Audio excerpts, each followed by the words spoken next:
ওই পারে গিয়ে অন্তত মুখ্যমন্ত্রী হতে পারেন কিনা চেষ্টা করে দেখুন। বাংলাদেশের মন্ত্রিত্ব দায়িত্ব পালন আপনাদের শোভা পায় না। জুলাইয়ের অন্যতম আকাঙ্ক্ষা হচ্ছে সীমান্ত হত্যা বন্ধ করতে হবে। এই সরকার কি সীমান্ত হত্যা বন্ধ করতে পেরেছে? 3 মাস সরকারের সময় অতিবাহিত হয়েছে, সীমান্তে 19 জন বাংলাদেশের নাগরিককে হত্যা করা হয়েছে, 41 জনকে গুলিবিদ্ধ করা হয়েছে।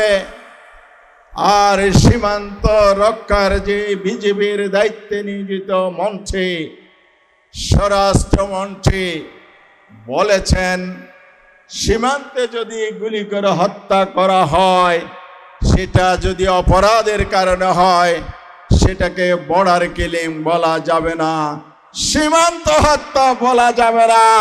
ধিক্কার বাংলাদেশের এই প্রধানমন্ত্রীকে, বাংলাদেশের স্বরাষ্ট্রমন্ত্রীকে। ওনাদের উচিত ছিল বাংলাদেশের জনগণের বক্তব্যের প্রতিধ্বনিত হওয়া।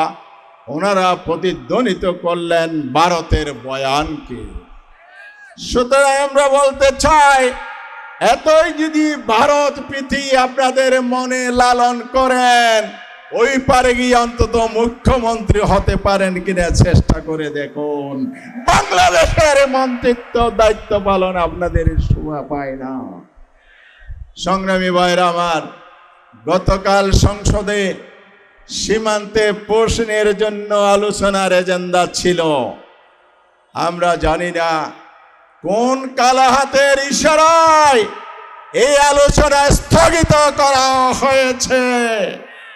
বাংলাদেশের জনগণ বিজিবির সাথে পশ্চিম প্রতিহত করছে, আর পার্লামেন্টের সরকার পশ্চিমের আলোচনা করতে দিচ্ছে না। তাহলে সংসদ কেন দরকার আমাদের? পার্লামেন্টে ভেঙে দেন। আপনারা ব্যর্থ হয়েছেন, স্বীকার করে নেন।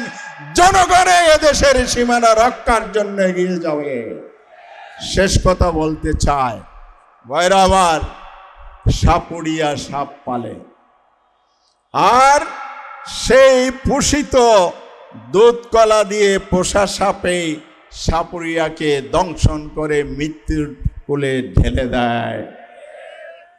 আজকে যাদেরকে এই ভারত বাংলাদেশের তাদের তল্পিবাহক, তাদের সেই কি বলে প্রধানত তাদের অনুগত সরকার হিসাবে পুষতে এই সরকারের হোশ হচ্ছে না। যে সাপুড়িয়া পালছে সেই সাপুড়িয়া তাকে যেমন মারে। এই ভারত আপনাদের বন্ধু নয়, আপনাদেরকে দুধ কলা দিয়ে পড়ছে। জামাত ইসলামী এবং 11 দলকে ক্ষমতায় আসতে না দিয়ে ক্ষমতায় বসিয়েছে বাংলাদেশের স্বার্থের জন্য নয়, ভারতের স্বার্থ রক্ষার জন্য। সময়ের জন্য অপেক্ষা করুন, পরিণতি কি হয় আপনারা দেখতে পারবেন।